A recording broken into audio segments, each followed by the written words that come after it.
NFL brothers continue to die.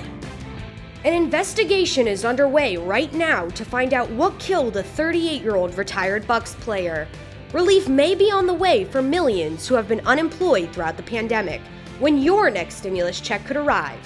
Outrage is growing tonight as crews launch a new search for forgotten African American graves. Hello and welcome to Florida Focus. I'm Emma Oliver. One of the largest spending bills in American history will go to the House tomorrow for final approval. Courtney Patterson explains the impact this bill will have on millions of Americans. The bill will cost almost $2 trillion and will help those who became unemployed because of the pandemic. Senate Democrats passed the bill Saturday by a 50-49 party vote. This plan will get checks out the door starting this month to the American people who so desperately need the help. If it passes, anyone earning less than $75,000 can expect to get a $1,400 check in 2 weeks. Unemployed people will get $300 a week. This past year, millions of Floridians were unemployed. In the newsroom, I'm Courtney Patterson. A new search is now underway for forgotten graves, this time in Pinellas County. Today, the Florida Public Archaeology Network started digging in Clearwater. Dozens of bodies are expected to be buried near Cleveland Street.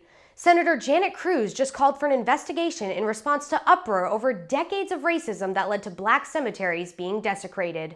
In the past several years, archaeologists discovered thousands of unmarked graves across Tampa Bay. Weeks after his death, a local legend's family is still searching for answers.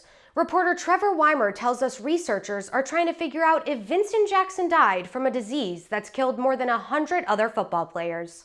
Vincent Jackson was just 38 years old when he was found dead inside this hotel. His family says he struggled with long-term effects of concussions after more than a decade of playing football in the NFL. When the force actually is too much for the brain, it causes a cascade of events. This cascade of events can lead to depression, alcoholism, violence, and self-destructive behavior. Doctors say these may have never happened if players weren't subjected to repeated blows to the head. The NFL just doesn't care. Former NFL player Ryan Leaf posted this video on Twitter in response to Jackson's death. They don't get how precious life is. And then I have this survivor's guilt. A ton of it. Two professors at the University of South Florida teamed up to write a book about masculinity in the NFL. They say part of the problem was that men in contact sports were taught not to speak up when they're injured. Of athletes openly talking about whether it's depression, injuries, other sort of social stigmas that 10 years ago people would look at someone and say, that guy's a sissy. They're hopeful that more conversations about concussions and CTE raise awareness about what players are going through. A good opportunity with CTE and with the NFL is to start a dialogue in addressing some of these issues of masculinity. Dr. Applequist's interest in writing this book stems from a traumatic brain injury she suffered when she was 13 years old. I knew that I wanted to be intentional in what I was bringing to the table when writing this book because I know what it feels like to feel like you are just a statistic or another patient. The culture surrounding injuries and what those injuries do to mental health is slowly changing, but many worry the NFL still isn't doing enough to protect players. In 2013, the NFL settled a $700 million lawsuit with retired players.